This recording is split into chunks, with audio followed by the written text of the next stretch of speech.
بسم اللہ الرحمن الرحیم۔ الصلاۃ والسلام علیکہ یا سیدی یا رسول اللہ وعلی آلکہ و اصحابکہ یا سیدی یا حبیب اللہ۔ نظر بد کے متعلق احادیث مبارکہ میں موجود ہے۔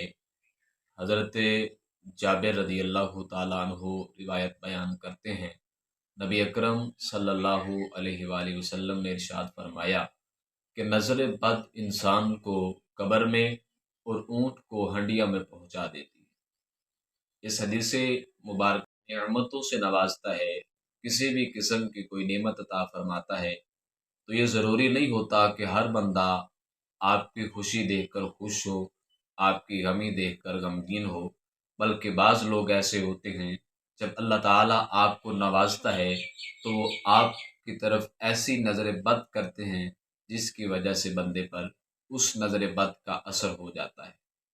جیسے پاک میں ہمیں یہی بتایا گیا کہ نظر بد انسان کو قبر تک پہنچا دیتی ہے۔ انسان کو جب نظر بد لگتی ہے وہ بیمار ہو جاتا ہے، چارپائی پر پڑا رہتا ہے، آخر کار اس کی موت کا وقت آ جاتا ہے۔ اور اونٹ کے بارے میں فرمایا جب اونٹ کو نظر بد لگتی ہے تو اونٹ بیمار ہوتا ہے، پھر اس کا مالک کافی علاج کرواتا ہے، وہ اونٹ ٹھیک نہیں ہوتا، پھر اس کا آخری حل یہی ہوتا ہے کہ اس کو ذبح کر لیا جائے۔ پھر جب ذبح ہو جاتا ہے، گوشت کر لیا جاتا ہے، تو پھر وہ ہنڈیا میں آ جاتا ہے۔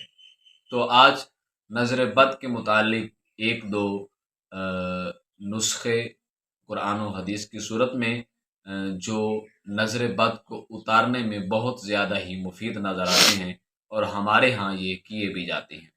سب سے پہلے تو سورۃ الکوثر، انا اعطیناک الکوثر، یہ 3 دفعہ یا 7 دفعہ پڑھ کر اول آخر درود شریف اپنے جسم پر دم کر لے، انشاءاللہ العزیز نظر بد ختم ہو جائے گی۔ اور دوسرا یہ ہے کہ سورۃ فلق اور سورۃ ناس 3 مرتبہ اول آخر درود شریف پڑھیں، اس کے بعد اپنے جسم پر دم کریں، انشاءاللہ العزیز نظر بد ختم ہو جائے گی۔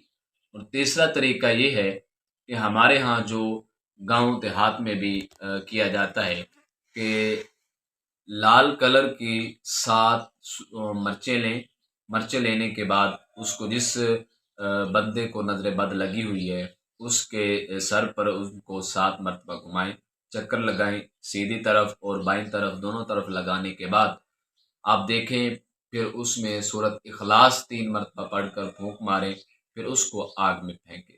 اگر تو اس کو دھانس یعنی خوشبو وغیرہ آ جائے، آپ کے لیے وہاں پر کھڑا ہونا مشکل ہو جائے، تو آپ سمجھ لیں کہ نظر بد جو ہے وہ نہیں لگی۔ اگر آپ کو بالکل بھی کسی قسم کی کوئی سمیل نہ آئے اور 2-3 دفعہ آپ اس طرح کر چکے ہیں تو سمجھ لیں کہ نظر بد لگی ہوئی ہے۔ تو جب تک خوشبو آ نہیں جاتی اس وقت تک آپ جو ہے وہ یہ عمل کرتے رہیں، انشاءاللہ العزیز نظر بد ختم ہو جائے گی۔